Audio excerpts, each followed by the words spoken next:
Okay, so this is Substance, Modbox, which you can use mouse and keyboard, or you can use a tablet. I would suggest using a tablet if you have it, but if you don't, it's it's it's doable with a mouse. It's not ideal, but it is doable. So Modbox will start with a bunch of like basic starting points, like for example, there's like a head, a bull, a car, cube, etc., etc. So you can start from these and build something out of them, and manipulate them and you know, export them later. You can also, so let me make a new scene. Don't say, we can also import a file. So we can open a file, for example, like our chest from last week, as long as it's in the format of an FBX. It'll take a bunch of different formats, but FBX will work pretty well. So let's say this is our chest. I don't know which one I want to use. Do I want to separate? I want to separate one, I think. Oh dear. So there's a problem here, but it's fine. It's still there. Oh, my pivot point was offset. So if I import it and pivot point's offset, I can go to object list, find that object, and I am I streaming okay? Okay. Yep. Yeah, it's all good. Perfect. And then I can translate it and just move it to the center. For example, if I screwed up my pivot point, I can go back to my layers. Oh, I need to deselect the object. So it's just in the object list there. And then I can go back. So there's like select and move tools here. So like rotation, selection, scale. If I want to scale it, it's just bigger and smaller. But really, what we're I guess interested in like in Mudbox is the ability to sculpt, right? So it's kind of a way to manipulate polygons very quickly and very easily without having to do the box modeling that we did. So there's times that you want very high poly details or like a more organic look, and that's often what you would do sculpting. Now I'm showing you Mudbox. I work in ZBrush, but the reason I'm showing you Mudbox is because it's freely available, whereas ZBrush is much harder to get.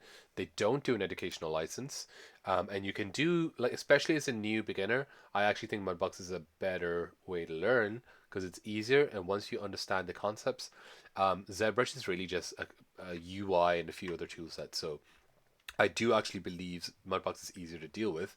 However, most professionals will use ZBrush, just so you know. So you can see that I've imported it here.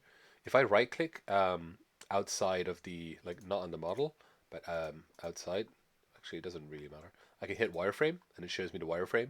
You'll see that Mudbox like triangulates it, so it's made like each quad a triangle. So this is kind of what we were talking about, like where a lot of engines will try up the quads that you've made. So you can see like these are the polygons, and I can affect them right now. So here's my sculpt layers up here. Here's my sculpt tools down here. What I probably want to do, here's my chest. I can add a layer, and everything I do on this layer will stay on that layer. So let me use a grab tool, for example. Bracket keys will make it bigger or smaller. So I can grab. You can see, you can see I'm grabbing like these polygons. I'm not sure why they're not attached. That's kind of annoying. Let's see. Let me smooth. Huh. Okay, something's wrong with my mesh. It must have exported. It must have been in my export settings. I must have exported it so the vertices are not aligned. Let me try to import a new one. File, open. You know what? Let's make a new one instead of re. I probably had a wrong import export setting. I'm just gonna start with a sphere because I know the spheres work fine. Okay, so I can sculpt stuff. So I can grab. Let me make a new layer. Grab stuff, and everything I do on that layer stays on that layer, right? So if I turn that off, it goes back to the original. So you kind of want this because it's non-destructive.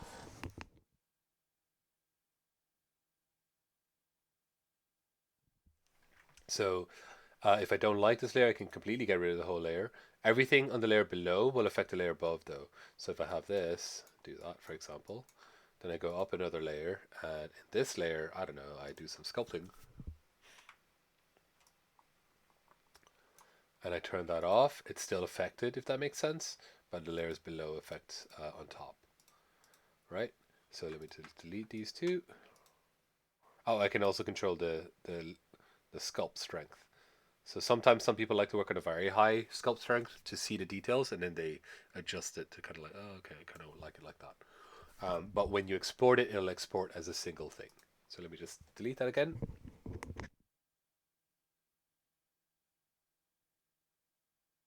So you can kind of see when I'm sculpting, when I was grabbing stuff, stuff would get like stretched because I don't have enough polygons. So you see like it's getting hard.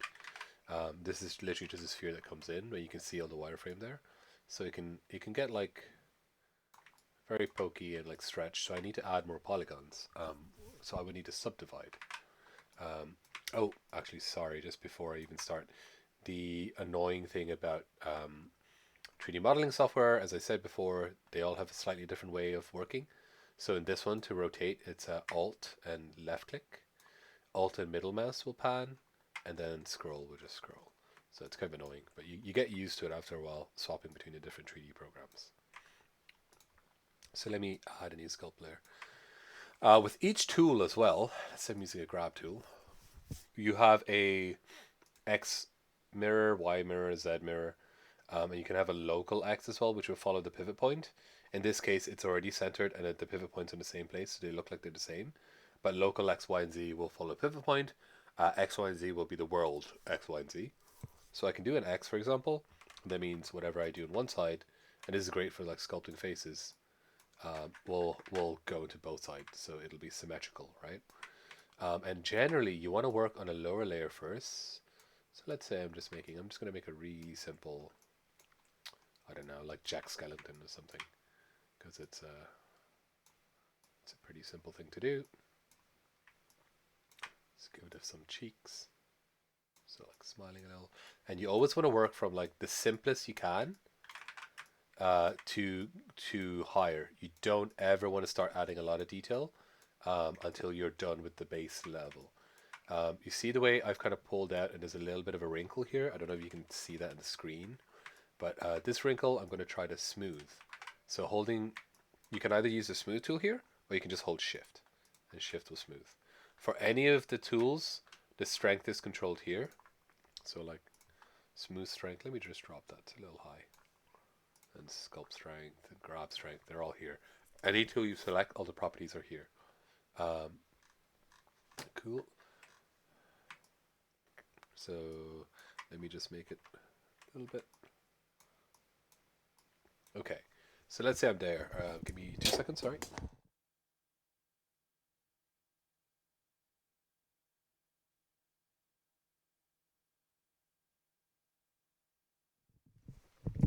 So I'm here and I want to start adding detail, right? So I want to sculpt. On the sculpt tool, grab tool is just grab and click and drag. The sculpt tool, if you click, it'll sculpt out, like it'll bump like that. And if you hold control, it'll sculpt in, okay? But you see when I'm sculpting in, there's like these really jaggedy edges, and that's because I don't have enough. I don't have enough polygons, right? It's trying to make those edges, but because the polygons are quite big, we're getting these artifacting, like this crumpled looking thing, which I don't want. So what I might do is I might do something called subdivision. So subdivision basically will take each quad and divide it into 4. So in this, you can either do it here, mesh at new subdivision level, or Shift D. So Shift D, and now my polygons are 6,000. When I sculpt there, oops, I need to make a new layer. So yeah, that's the thing, that each sculpt layer is locked to the subdivision layer that it was in. So this was made at subdivision level 1.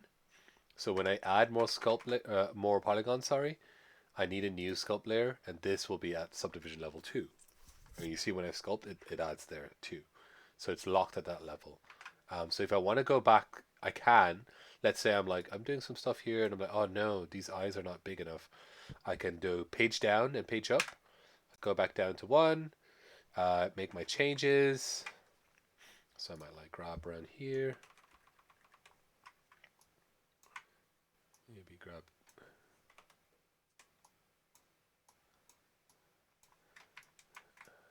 Make his eyes kind of sad looking or something. And I can do that and go back up the subdivision level and go back up to the sculpt layer. Okay. So let me delete this because this is a mess. And then let's say I want to add, I'm sculpting now.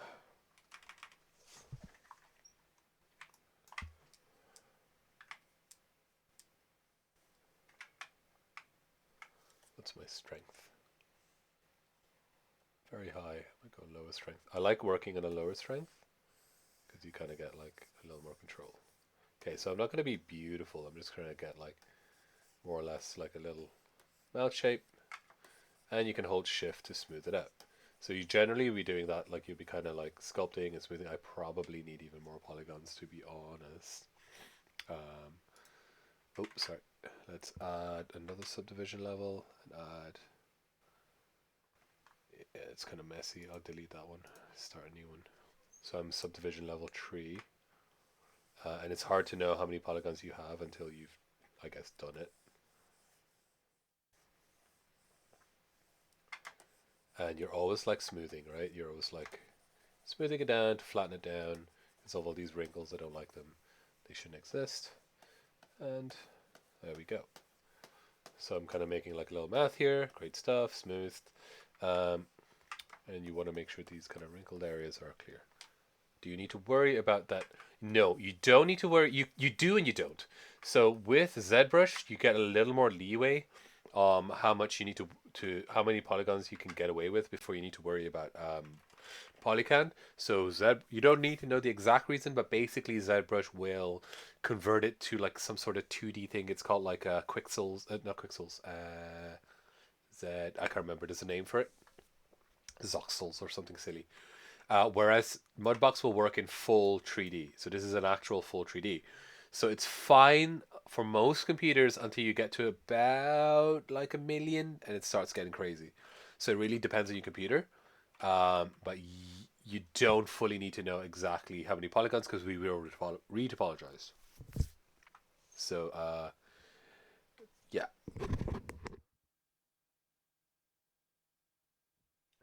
Yes, you can, Merva. You can do a quick mask. There's also a thing you can do called tessellation, where tessellation's here. So I can like do tessellation. So let's say if I keep grab, let me do it for the grab actually. It makes it more obvious. So if I have grab without tessellation, let's go down to a lower level so it's more obvious.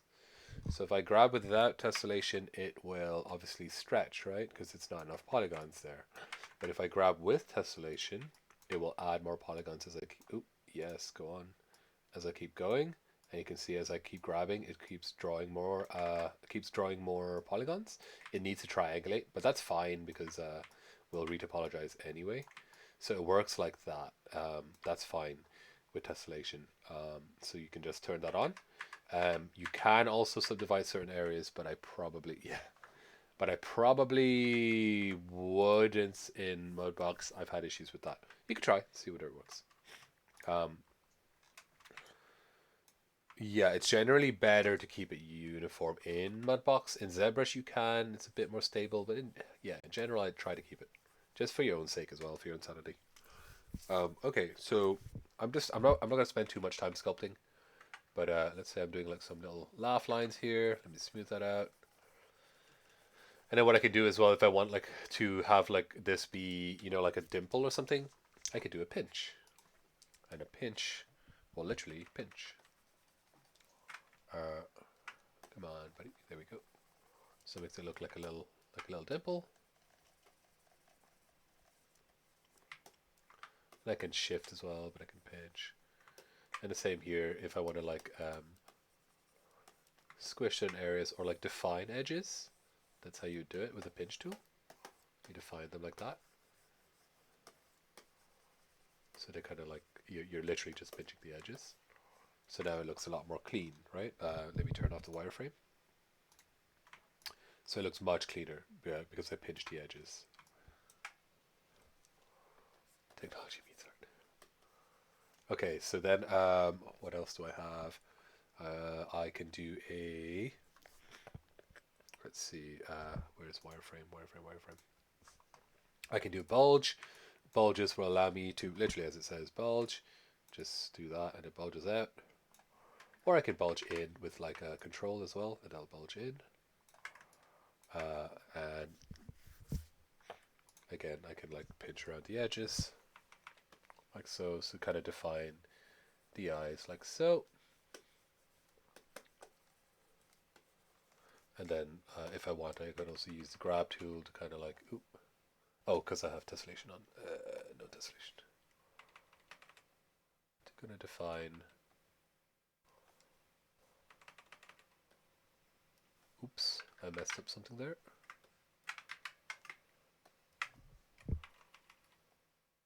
Ooh, what's happening?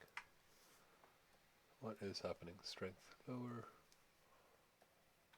Ooh, I don't know what's happening. I am gonna go to a lower sculpt layer and do that. It could be because of that. Let's pull out that edge a little.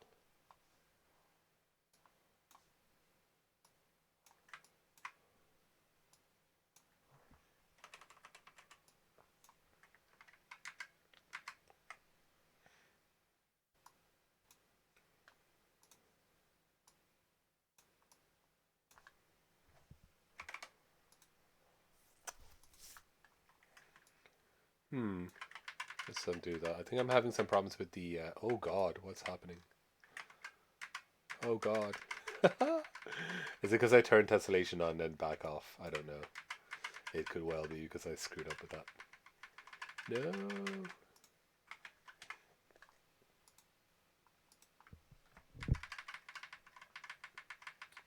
No, it's looking so good. Okay, let's go back to when it was fine. Oh god. Why? Oh, boo. Okay, so this is definitely acting up. Possibly because I tessellated and then untessellated. Damn it.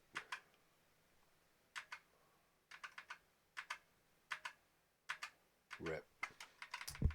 And this is where the technology meeting art is painful. So awful. Just shift blur all that. Don't know what is happening here. It's like it's not working properly. I'm just holding shift to try and smooth it.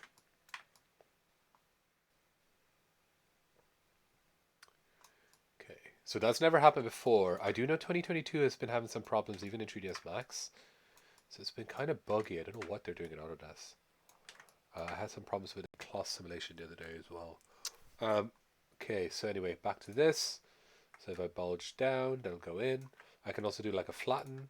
A flatten will like define certain areas, so like that. So if you wanted to flatten certain edges. So it essentially tries to like flatten whatever area you're drawing on, as you can kind of see. Let's pitch to define those areas. And let me do a sculpt to try and get some emotion here. And as always, hold shift.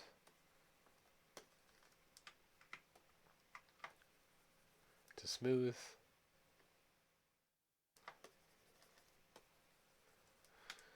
And often you'll pinch the edges to define them.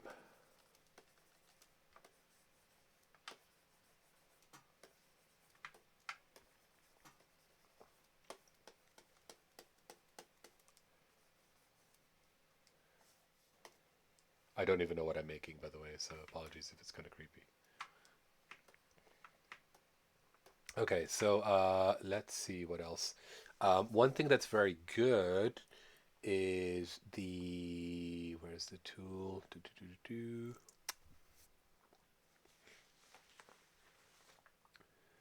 Where is it? Knife. That does that. I need more polys on this. But if you knife outwards, I need more polys. Give me a second. So Shift D. We're on 100,000 polys now. Let me go higher again. I'm on 400,000. And let me do it this way. So knife is really good for like wrinkles and creases, as well as if I hold control, it goes outwards. So you can kind of see that looks like a fold, especially if I hold shift and smooth that. You see it looks kind of like cloth. So that's how you would add like a sort of like clothy look. So control. So it looks like almost like wrinkles in clothing. Or if I want wrinkles, I can also do it with the normal knife tool. So I cut in a little dimple here, then smooth it out, and then pinch it. So you're generally like, oops, sorry, moving between these, right? I could pinch up here as well, and smooth this area to kind of open it up a bit. And that looks like, you know, kind of a pinched cloth, right? So that's how you get a cloth looking thing. The other things you can do as well is you can do like, let me just make a brand new one for this. You can rename them here. So let me do stencil. You can do like stamps and stencils here. So what a stamp is, click on it. It's gonna repeat on the brush. So let me make one that's obvious like this. So it'll repeat. Come on.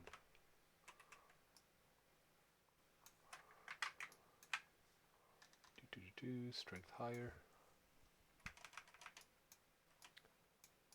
Is that showing at all? Can't really tell.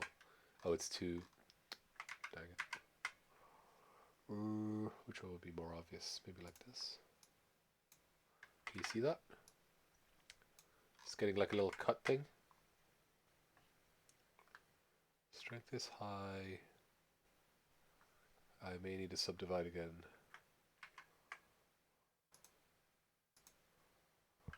What am I on now?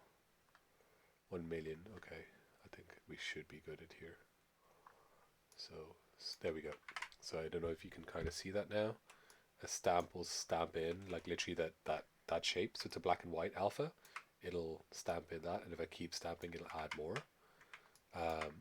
So that's kind of how you can add texture, and you can just add them as like, you can see that's kind of a. Let me remove the wireframe. It might be easier to see. There you go. So you can kind of see it's adding that texture that I've put in here. It's just a black and white stamp, and a stencil is similar except that it's in front and you kind of project through it, if that makes sense. So similar kind of thing. It stamps something, but a stamp will follow the brush, and a stencil will follow where you paint. So they're just black and white images. If you want to add more, you can just add more with like add stamp, and you just find them here, right? It's just a black and white image again. So yeah. So let's say we have this and we want to go and retopologize that, right? Let us, how do I turn off the stencil off? So I want to. It is actually, it's not increasing polycount. It is affecting the polys that are here. So if I turn the wireframe, they actually are pushed down. See? So it's not increasing polycount. It's just like deforming the model in that area.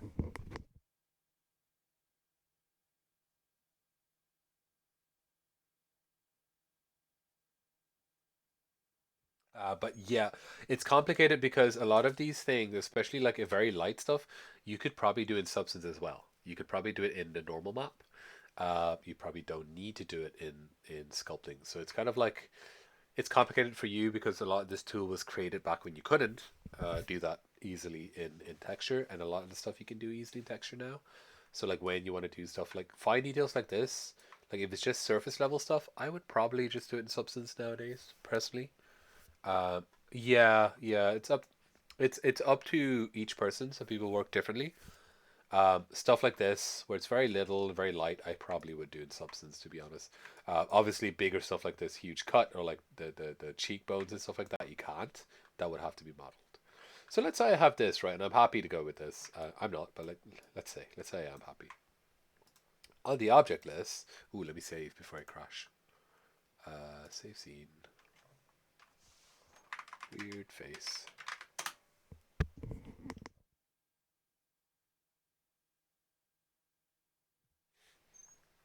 So done. I have this. It is like 1,000,000+ poly, so useless in terms of a game engine, right? Way too much.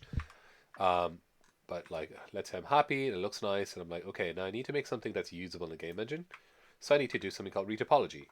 So retopology is basically where Mudbox will take this super high poly thing and try to make a copy of it that's low poly and also low poly and visually like sorry, follows the curves of what I made, because you remember the original was a sphere, so I can't use the original sphere. If I try to make a normal map of this onto onto the sphere, it'll work, but it'll just be like kind of weird because it'll be a sphere shape. I wanted something that kind of follows this like huge cheekbones that I've made. So what I can do then is retopologize. So that would be under mesh, and then where is retopology? Retopologize here. But before I do that, I can also do something called defining the curves. So there's a curve tool section here. You can create curves. You can do curve loops and stuff. Let me show you what I mean. So you create curve by just clicking and dragging, and it draws like a curve. Where am I adding curves? I'm adding curves where I want there to be edge loops. Remember we talked about edge loops? Where I want there to be like a line of edges. And I generally want that to be on areas that I'm gonna animate or are gonna need to be defined well. So like everywhere that has these cheekbones and stuff, I probably want to edge loop because I'm probably gonna animate this mouth to move, right? So I can probably I probably need to have lines here. So edge loops there. I don't have to finish the edge loop. I can just do it like this, and Mudbox will try to follow it. It may not do it well, but it'll try. Also, if for example I want to do a curve loop, I can. So if I want to curve down like, let's say for some reason I want it to go like that, I can just do that, and it should curve through all of them, right? So I can do stuff like that as well. So it'll do a loop all the way around. And if I don't like the curve, I can grab it and just kind of like slowly edit it to follow where I want to go. So I can retweak the curve after I've made it as well, like so. And you can smooth the curve. I believe you can hold shift to do that as well. Yeah, you can. So let's say I have these curves. I know that looks terrifying, but like, you know. And the curves define where the models are. Ooh, let me smooth this bit here. There we go. Cool. Okay.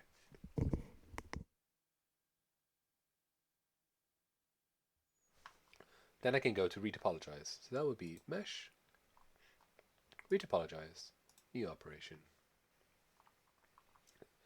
And then the operation name is just the name of the operation, which is fine, but just what the output is. So I can go like sphere, retopo, low poly, whatever I want to call it. Low poly. And then here's my target face count. So this is the target. You need to understand that this is not what it is guaranteed going to be. It's going to try to make a 3000 poly count retopologize operation. It might not. It might only be 1000. It might be 2000. Sorry, it might only get to 5,000. Sorry, and not all the way down to 3,000. It might get very close. It could be like 3,035. It's going to try to get there, but if you have a very complex object and you tell it 3,000, it might be like, no, I need a few more polys. So it's just going to try to get there. Face uniformity. This is basically where whether the polygons that it creates are going to be the same size. Sometimes you want that, or if it's going to be this is optimized. So like if I have here where there's loads of tiny detail, it'll add more polygons there to preserve the detail, as opposed to keeping all the shapes the same size. So generally, to be honest, I find it's better somewhere around here, like 30, 40%, all to 60%, depending on the model you want. But you can run the retopology operation again, so it's fine. It's kind of there's no science to this. It's kind of depending on each model. So I'm going to go to slightly more optimize to try and like preserve some detail. And then, do I want to use curves to control topology flow? Yes, I do. I want edge loops where the curves are. So yes. And then, what do I want to transfer to new detail? Let's transfer nothing. No sculpted detail, no sculpt layers, no nothing. I do not need symmetry because I did have some like weird differences. If I want to, I can. So I can be like based on axis. So it'll use this axis and mirror it both sides. Or you can change like top to bottom, whatever it is. But in my case, not required. And let us retopologize. Uh, this will take a while and it may fail. This should be fine. It's pretty simple.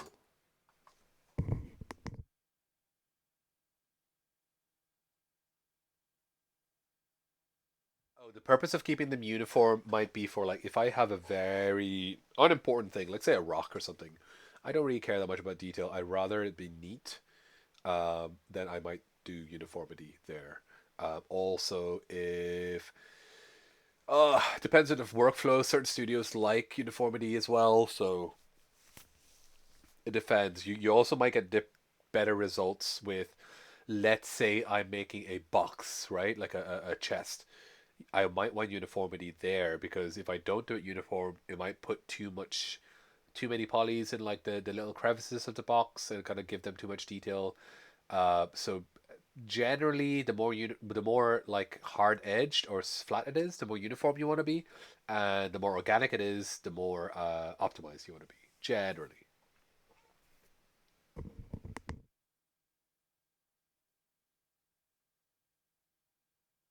yeah, you totally can. There's also new retopology tools in 3ds Max, by the way. So the 3ds Max itself does have some. Just released like literally 2 months ago. I haven't messed too much with them, but they look pretty good. So it's like a modifier you put on in 3ds Max that will retopologize for you. The only reason I'm showing you this is because, let's say you're after sculpting, you might as well just retopologize in here as well. But yes, you can import something and then, like, say you did it in ZBrush and for some reason you want to retopologize in this. ZBrush has a very good retopology system. It's called the Z Remesher. It's very, very, very good. Mudbox is like good. Like a lot of stuff it does is grand. ZBrush is a professional level, but it's way more difficult to use. And then the new 3ds Max retopology modifiers are good, but they're kind of designed a bit more for architecture. But they are pretty good as well. So like it's a little complicated. I don't think anyone is better than the other. For high poly, really high poly stuff, ZBrush is definitely better. For other stuff, you might, your results may vary.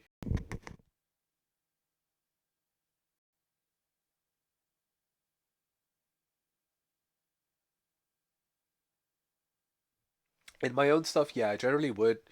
So it depends, Baravan, because sometimes if I'm just doing something simple in Mudbox, let's say, and I'm just doing it in that, I might just go like, yeah, screw it, just retopologize it here. If I don't care that much about it, like, it doesn't have to be beautiful. Let's say I'm making a rock for a background model, and I just happen to be sculpting in Mudbox, I might just be like, yeah, just retopologize here, don't care.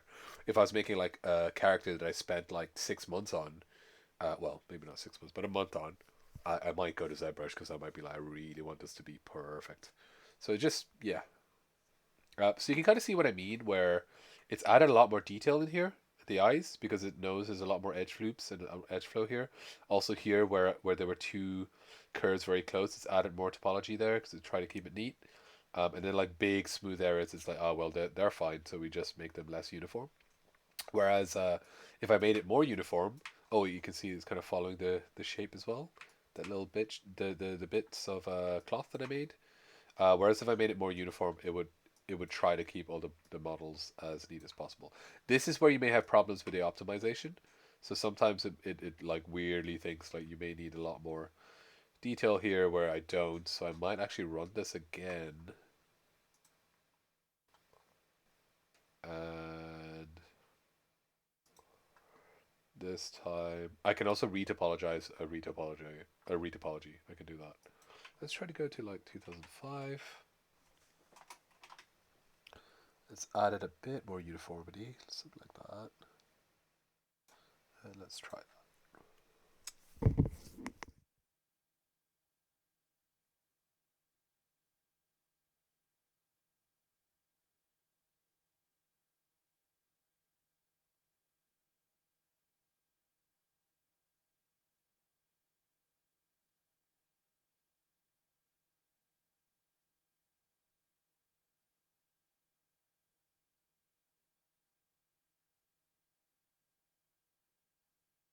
I think Mudbox is a very nice. If you're new to sculpting, it's very nice intro. I would hesitate to jump to ZBrush because ZBrush is pretty. If you can do it, like do it. Like it is the better tool for sure. But you can get overwhelmed quite easily in ZBrush. It has a million different things. I think Mudbox, especially for like simple stuff. Sometimes if I want to, as I said, like a rock, right? If I'm just gonna sculpt a rock, I might just be like, yeah, I'm just gonna use Mudbox because it's just easier. So it just depends.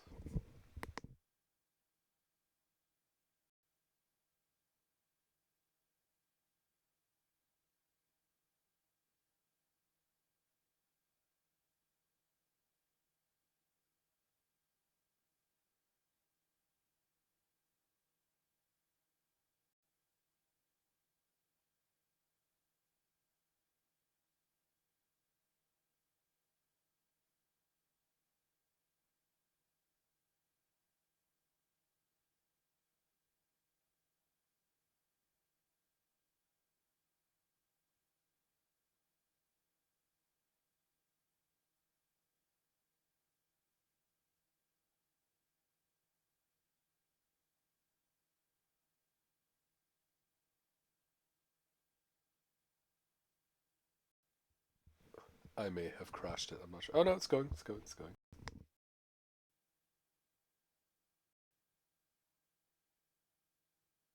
Oh, that was the other thing I was going to say. ZBrush is real expensive. So, ooh, what happened here?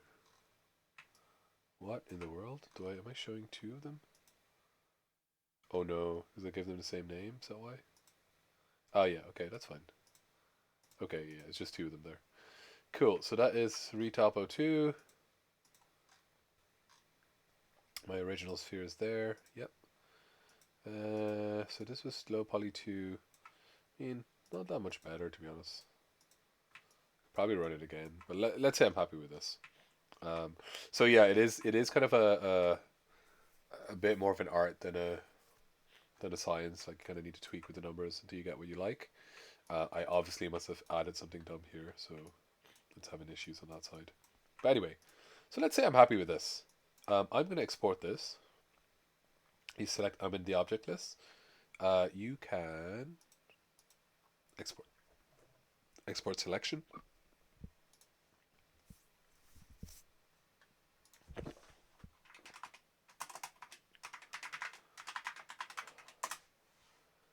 So I'm exporting my low poly.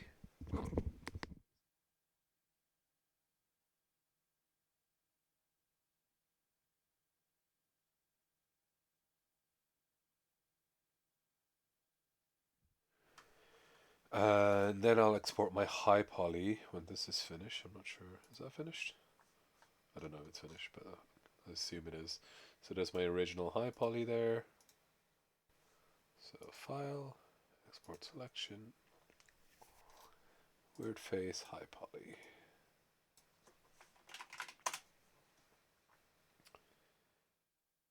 We good? Yep, that looks good. So I should be able to close this and save this. Hopefully this should be fine. And let's do it in Substance. So I should unwrap it, right? So let me just be real clear. I normally would take it to 3ds Max and unwrap it properly. I'm going to trust Substance and use its automatic unwrapper. I shouldn't. I should do it myself, but I'm just going to do that for now. So auto unwrap here. Select. And I want my low poly. Cool. Okay. So it's automatically unwrapping. I have no idea how well it'll work. Oh god, I don't know what it's done. You see the way like it's done some weird ass unwrap, but alright. I'm just gonna put a material on and see what happens. I mean, I guess this mess is here. So basically you can't use the seam. You can't control where it puts the seam, obviously. But yeah. Yeah, it does. So that's the problem with the auto unwrap, right? Like, I probably wouldn't have put a seam right in the back of the head. I'd probably have hidden it somewhere at the bottom. But whatever. It's good enough for showing off for now. So I have the low poly. This is the low poly. That's fine. But I don't have the detail of like the little like wrinkles and stuff like that, which came from my high poly. So I need to bake that in as a normal map. So how do I do that? So if I go back to the texture set settings here, I remember we could bake mesh maps. So let me bake. Let me just turn off everything and I just want to make only the normal map. Uh, Give me a second, sorry.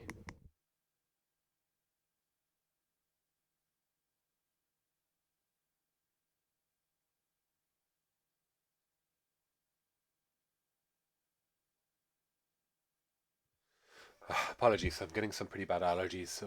So let us then we can bring in our high poly mesh here as well. Let me output a high res normal map.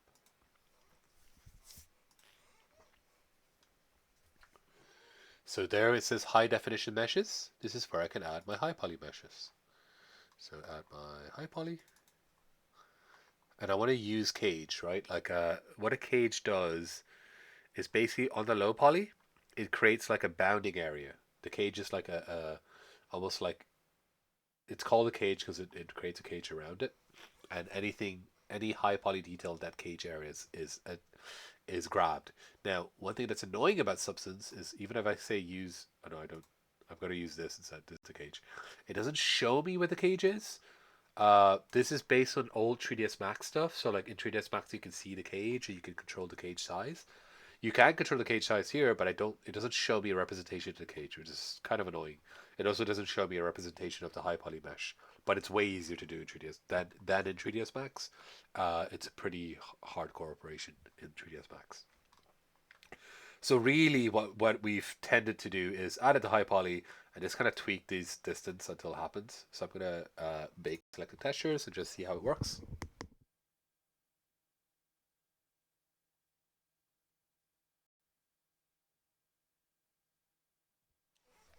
And that's pretty good, eh? So you can kind of see that if I turn that back off, that's how it looks like without the normal map. And then with the normal map that I just baked, show me my normal map, please. Where did it go? Oh, there. I just had to rotate the camera. And it's pretty good. Um, have my little thing there.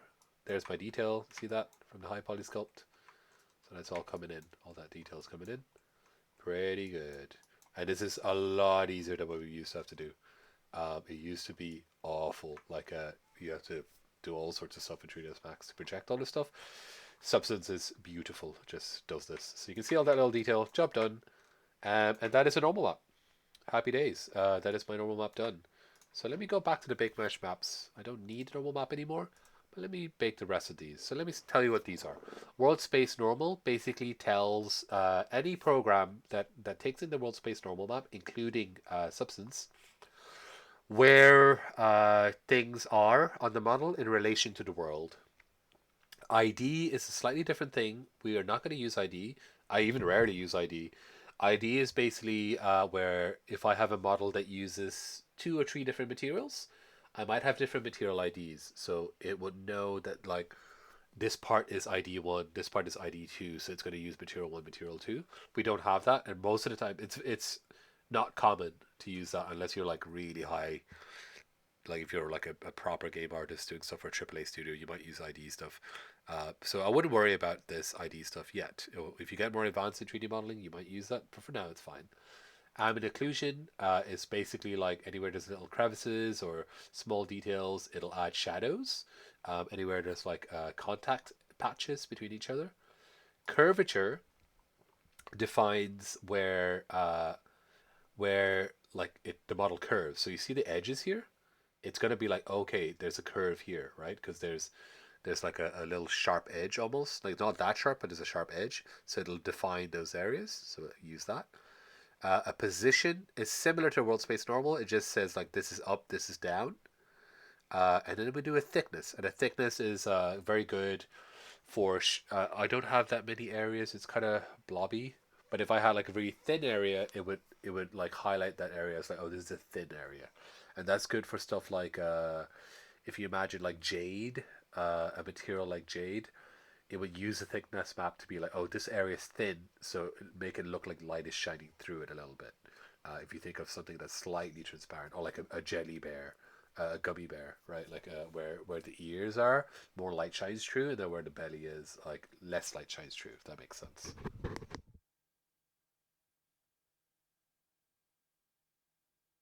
So then let's bake all of these. And again, this used to be a pain in the hole to do. Substance just does it all for you, which is why this has become so popular. Okie dokes. Alright, so that's all done, which is really useful. And I can then use those maps for more texturing, right? So let me just dump in the aluminium here, for example. So I have this aluminium, right? And let me dump in a different aluminium. Oh, that's kind of cool. So let's say I want it to look like, let me put this as the bottom. And I want it to look like, for some reason, someone kind of spray painted the aluminum insulator on top of it, but not all the way. Like, maybe from above, I just kind of sprayed it down. So what I can do is I can add let's do a black mass so everything's blocked off. And on the black mass, I can add let's do a generator. No, let's not. Sorry, let's do no, yeah, let's do a generator. And there's a bunch of different generators. So I could do, for example, a position generator. Remember we already made a position map? So you can kind of see it's using the position. So this is on top and it's showing a bit more. On the bottom it's showing a bit less. And I can increase the contrast. So it's going to be more contrasty. Like this is super contrasted, like literally up and down. And the balance is like how far up or down it goes. So very useful for like putting in moss and stuff like that. It's very useful for that as well. So like, you know, moss might grow only at the top or only at the bottom. You could do something like this. And then you can blur it as well, like so how blurred it is. So that's pretty good. That's using the world space material. If I want to make it patchy, I can do, let's make something else patchy. Let's do this pavement thing. Okay. And let's add, let me just add a bit more scale to this. Cool. So let's add a, I will add a bitmap mask. Will I add a bitmap mask? No, add a black mask, yeah. And then I'll add a fill into the black mask. And on the fill, I will add a, what are these procedurals? So like these are just procedural generated like patterns and stuff.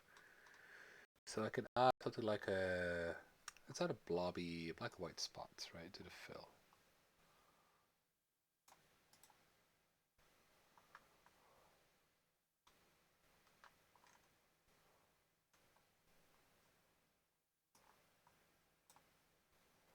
Okay, so you can kind of see the blobby, like it's showing up a little bit in some places, not a lot in some other places. Let me increase the contrast; it's more obvious. So hopefully you can kind of see that. So it's in some places it's showing, some places it's not, and because it's procedural, I can mess with the parameters. So that's pretty good. So I could get like kind of patches of stuff here and there. The other thing I could do with this is I probably shouldn't use this material because it's not very obvious. Let me use a different material that's more obvious. Blue. Okay, cool. There we go. Much more obvious. So you can see the pink splotches, right? Go back to this. So contrast higher, balance higher. So I could, okay, there we go. So much more obvious. And then let's say I want to make this even more blobby. There's filters I can do. So I can like add a filter. And some of the most useful filters are this thing called a blur slope. So this will kind of like chunkify it, see like that? So it looks like patches of stuff. So intensity higher or lower. I can control the intensity divider. And then like if I want to increase the size of these, I'd go back down to here and change the scale. So I'm changing the scale of that procedural, and then the blur slope is blurring it. And then let's say I would add another filter. I could add a, oops, am I adding in the right place? I could add a, let's say, directional filter. I'm going to try and make it look like someone painted this, okay? So I'm adding a directional filter. So I don't know if you can see, it looks like it's painted kind of brush strokes. Oh dear God, glass. Okay.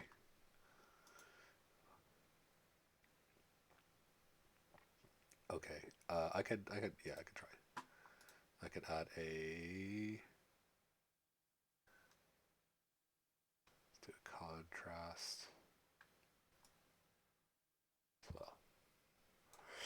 So glass is a slightly more complicated thing. Let me try and add like glass in like this area, okay? So I need to go back to the texture set settings. So right now I have these, but that's a good question because there's actually two things I want to show that weren't shown before. So I want to add glass, let's say. First I need to make sure that my shader that I'm using is a shader that allows me to have transparency. So up here is the shader settings. So that's a shader that's being used to display this. By default, it just uses PBR Metal Rough. I probably need PBR Metal Rough. I think this is it. Why doesn't it show me the full name? PBR Metal Rough with alpha. Yes. Bare metal rough with alpha blending, meaning I have transparency. Alpha blending is transparency. So I need transparency if I want to have glass, okay? So that's done. So basically I'm telling it, hey, I want to have the ability to have opacity, because by default it doesn't. By default it just uses the basic PBR material. So that's fine, that's done. And then I need to also have the, you can't see it because it's on my other screen, it's super annoying. But if I press plus channel here, I can add a opacity channel.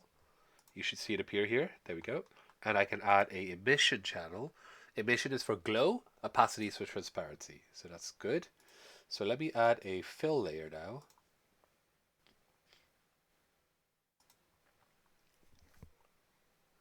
So this whole fill layer I want to control, let's say I want to control just opacity. So I'm going to make it, you can see it being transparent, getting more and more transparent. So I might do that, and then I'll add a black mask so it only appears, it's blocking everything. And on the black mask I can, let's say paint white in the black mask so it will show through. So let's paint that in the eyes section. So basically the eyes are slightly transparent. You can see that. That eye is kind of slightly transparent. You don't want to go full transparency because then it's just invisible. So it's slightly transparent. You will note though, but that in Substance it's showing you the back of the model. In Unity it won't. It'll just be invisible behind unless you use what's called a double-sided material. In HDRP rendering, double-sided materials are easy. In standard, only certain shaders have it. So the other thing I want to do is on this fill layer, I might also have roughness and make it like super not rough, so it's shiny. So I don't know if you can see that. It's getting very shiny when the light hits it. If it's rougher, it's rough. If it get it really shiny, so it kind of reacts sort of like glass, and that's basically how you would add glass in.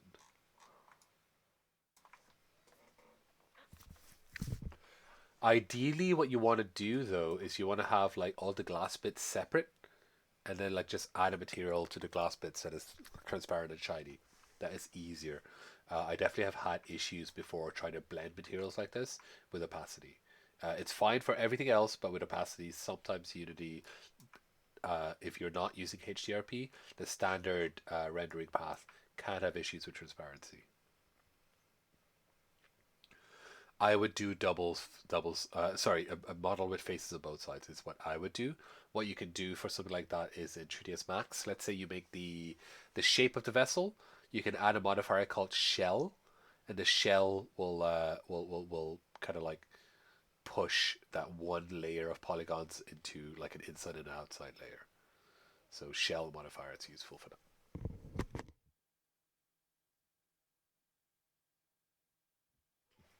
And then let's do the emission layer. So let me add another fill layer. And in this one, I want to just control emission. And let's make it emit like yellow. So it's going to glow yellow. It doesn't look very glowy right now, but you can kind of see it's glowy, but there's no like kind of bleed, light bleed. But that's fine. Let me just make a black mask on this. And again, same. Where I wanted to show, I could just paint that or stencil it or whatever. So it's going to glow in those areas, right? It's going to be really glowy in that little area. I know we're making a horrible, awful thing, but it's just for the concepts to get through. All right, and you can mix it, like it can glow here, but you can see where it's transparent. It doesn't glow that well because it's transparent. So that's fine. What else can I show you weirdly? Oh yes. Let me turn off everything just so you can see it clearer. So let's say I have this aluminium and I want it to like, I don't know, look like for some reason carpet. Edgeware. This is very good for edgeware. So if I want to make it look like only the edges, the tiny little edges where there is like a material, sorry, a edge change, that it's almost like as if it's been rubbed off. It's like it's aluminium coated, and then like where people have touched it on the edges, because it usually shows up at the edges when people touch stuff. It's worn into edge wear.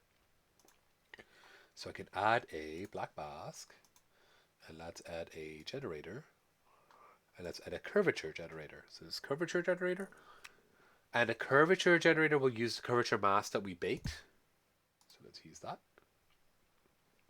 I don't know if you can see that it's only really showing on the curved areas here. So this is super good for adding rust, edge wear, like chipped edges, stuff like that. It's really useful for that.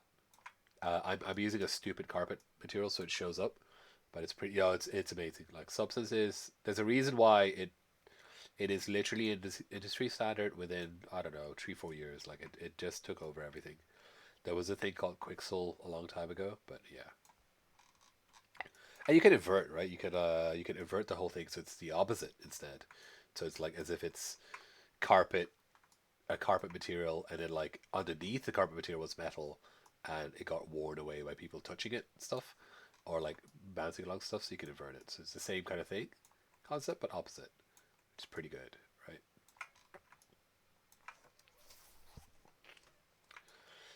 And then finally we have the ambient occlusion, which is another generator. Oh no, sorry, that's not finally. Let's do other stuff. It is a nightmare. Yes, I understand. I know. I know. I'm gonna add a paint layer so I can paint on it. And let's paint. What will be obvious on top of these? Gold, maybe? Do I have gold? Brass. So in this case, again, because I've already baked the world normal maps and the position maps, it knows where up and down is.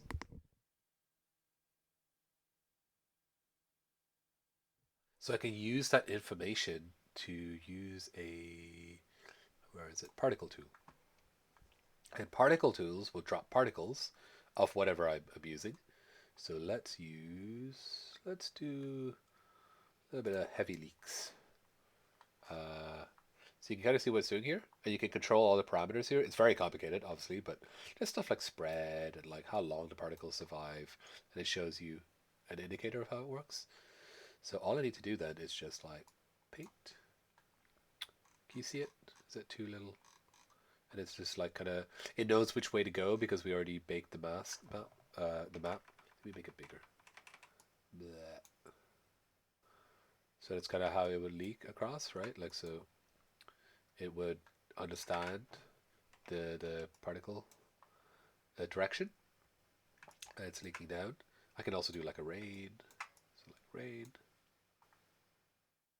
Oof, maybe bigger. Well, let's see how that looks. So let me undo those and start with like a big rain particle. There we go. Oh my god, too big. No, no, no. But you get the concept, right?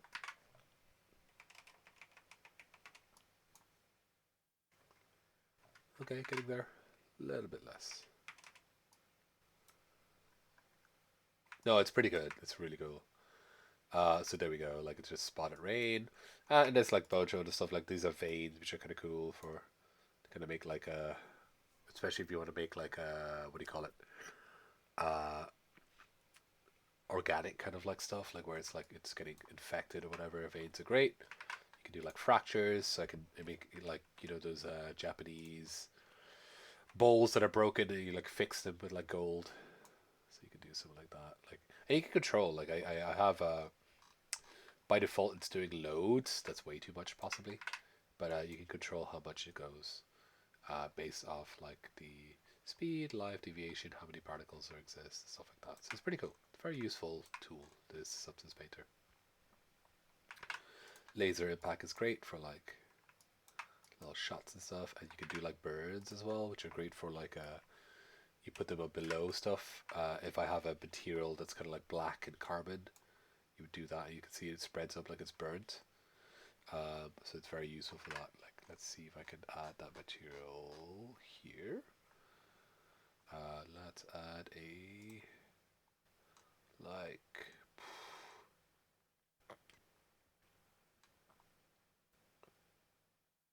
maggots. Lol.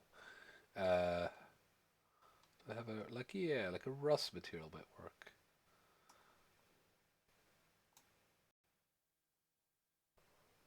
And if I burn that here, it looks like yeah, sort of like not the best material. Should probably be a darker one.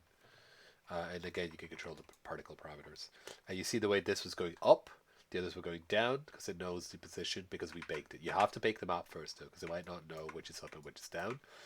If you don't bake it, it's going to use the UV and it's just going to go like this is up, this is down. Whereas we need to have the model up and down. So you need to bake those mesh maps here beforehand. So it's going to use them. And then the final thing is ambient occlusion, which is basically all the shadow areas. So ambient occlusion will, let's make just a fill layer that's just black. I'm just going to make it black. And I'm going to set that to overlay. Again, you can't see it, it's on the other screen, but basically it darkens everything below. That's on overlay right now. But I wanted to only show the ambient occlusion areas, so I can add a bitmap mask and find the ambient occlusion. Actually, even better, I'll add a black mask and I'll add a generator that is going to use the ambient occlusion. There we go. Ambient occlusion generator. I can invert it. So hopefully you might be able to see. Is it showing? Oh, it is. There we go. That it only shows in those like kind of those kind of areas where there's like darkness and like where pinches occur. So it's only showing in those little like dipped areas. And that's how you use a ambient occlusion generator. And you can put whatever you want. It doesn't have to be black, right? Like I put it as black so it'll darken, but you can put a material in there. So that could be like, I don't know, freaking pyrite crystal, I guess. Or, no, let's put something obvious. Let's put the wax paint. There we go. So there, the ambient occlusion. So it's showing up more on the dark areas, stuff like that.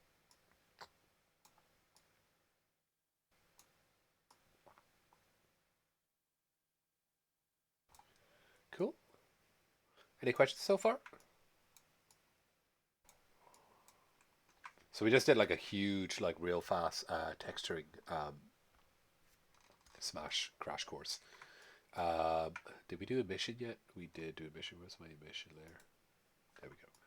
So let's say I'm done with this, right? Is my opacity there? There we go. Let's say this is beautiful. This is what I want. Gorgeous. Love it. Let me adjust this one a little.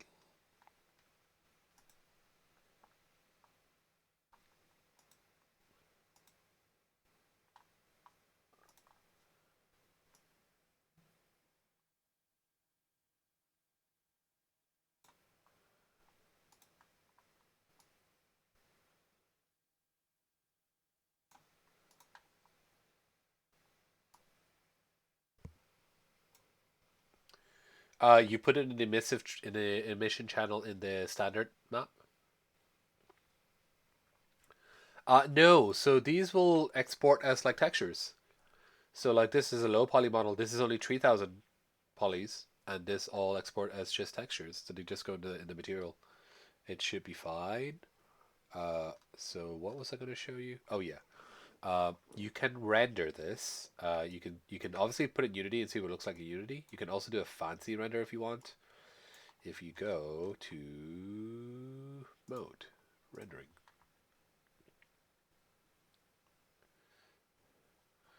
It's doing like, it's called iRay. It won't look as good as this in Unity because this is a much higher, it literally does ray casting.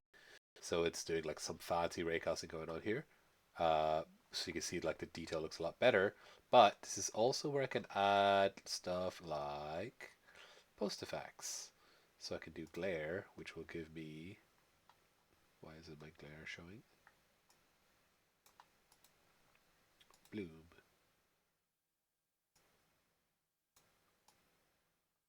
Glare. Give me glare. Is it activating? Yes, it is.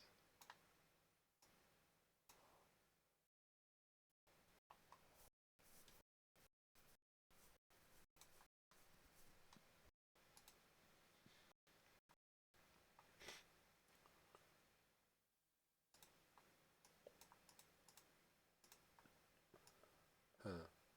This should be blooming here. It is not, and I'm not sure why. Do I have to go to the camera and change something?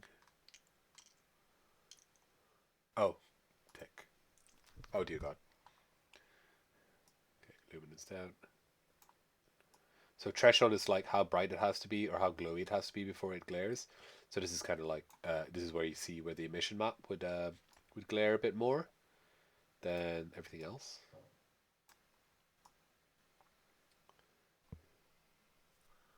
But this is a render, right? So it just looks like this. In Unity, it'll look like this, but not as good. So you can do a bloom. It's called bloom in Unity. So it'll be a post-processing effect. And you can do like a bloom post-processing effect in Unity that does the same thing. We can do vignettes and stuff like that. So like vignette will like do little corner vignettes. And then if I like this, I can go to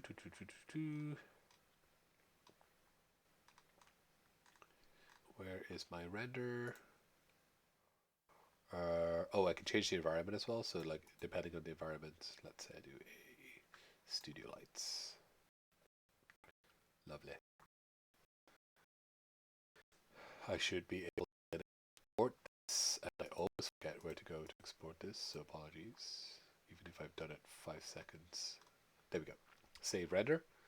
And then you can like override the resolution, so you can add more resolution, but you can save render.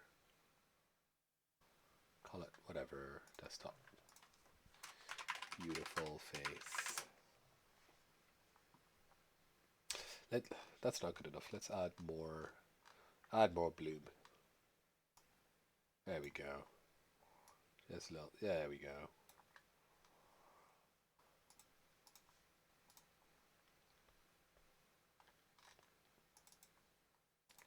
And that's rendered. So this is how you might, if you want to do a portfolio piece, you could do something like this, right? You get a portfolio piece out of it, do a lovely render. There's other rendering software, just like Marmoset. There's like you could do it in 3ds Max using like really hardcore like iRay or V-Ray kind of rendering. But like this is a nice, quick and easy one. It's pretty good. And then like when I'm finished, let's go back to painting mode. It keeps its glare, by the way, in the painting mode, which is kind of cool. So it's still glowing. Then you just export. So export textures. Export it as. Let's export it into desktop.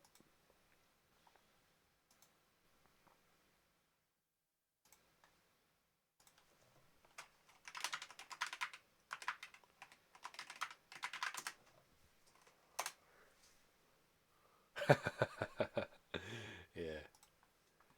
Let us export that. Ooh, I need to export the mesh as well. Because I need to, because it unwrapped inside here, right? So I need to export the mesh. It's kind of annoying. So let's do universal render pipeline standard. It's going to export there. Let's export at like 2048 because it's super high res. Export that. And so that's exported. I actually need to export the mesh itself, which I actually have not done before. I do not know where to go to export just the mesh because I usually unwrap it myself, so I have the mesh itself. And export mesh. That's easy. Yeah, without that, yeah, we don't want any tessellation. Okay, hopefully that works. Where am I going? To desktop. And textures, beautiful face. Can I export as FBX? Yes. Beautiful face unwrapped. Cool. Let's try that in Unity. See what that looks like in Unity. Save, obviously.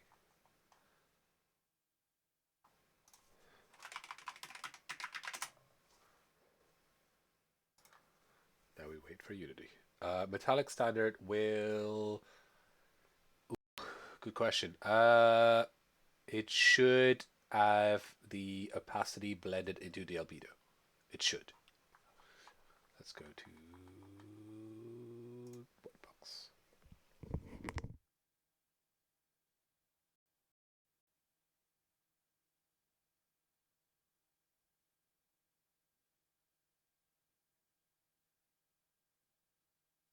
So Baravan, the file size, I just saw that there.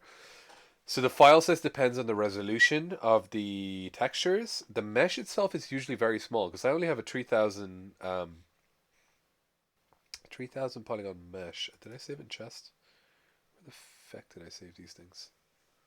Actually, I don't even know where I saved that. Did I make a new folder? Where's my folder?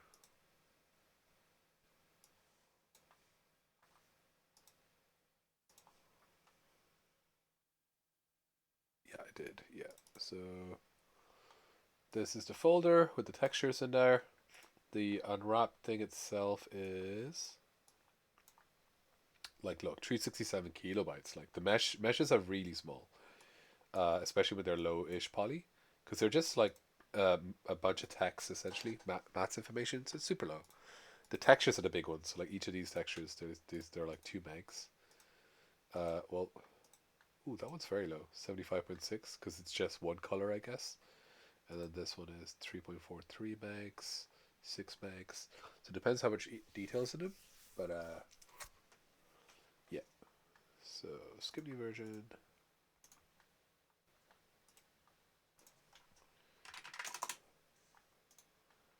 Let's import all them.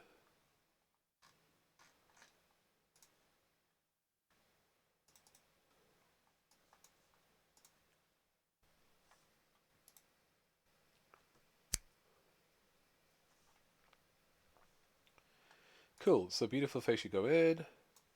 Come on. Cool. And let's create a material.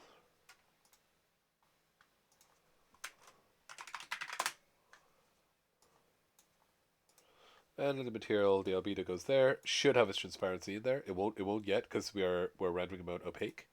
So I could do like a cutout. You see that it's cut out there. And what I was saying, that you don't see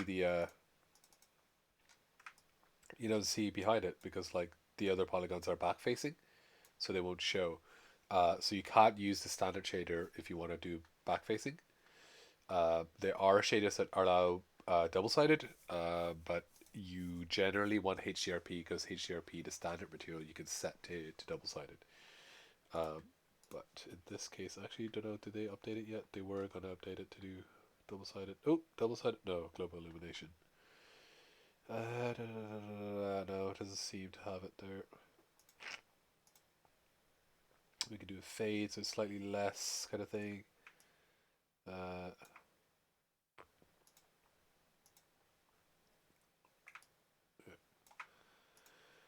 but yeah, generally HDRP works better with transparency, which is why I was saying it's better, in my opinion, to, like, let's say I want this to be a lens, I would make that separately and give it its own separate transparent material. And yeah, make a mesh with inside faces probably makes sense. Okay, so the alpha is going to be from the albedo, so it's blended into the albedo, which again, Substance does for us, so happy days.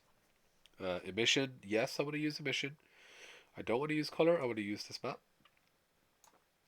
There we go, glowing. I want to use a occlusion map in the occlusion here. I can control how strong that is. Is that an occlusion map or a metallic map? Oh, that's metallic. Whoops. That should not have gone in there. I can export an occlusion map as well, but that is not an occlusion map. But metallic map goes in here.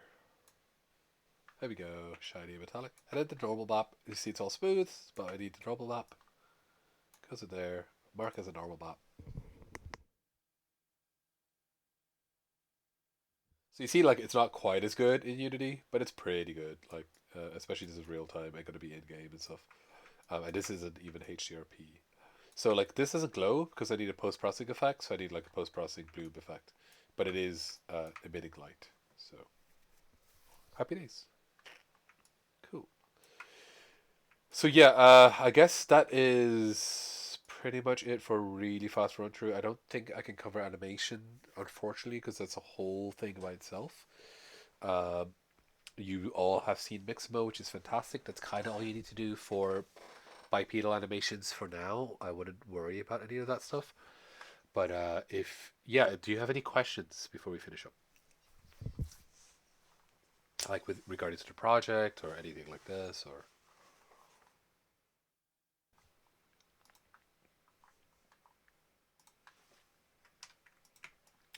okay? If you do or if you don't, like definitely feel free. Oh, I have a question for you that I forgot to ask. So with the final project, would people benefit from like another week extension? So like submitting it at 14th.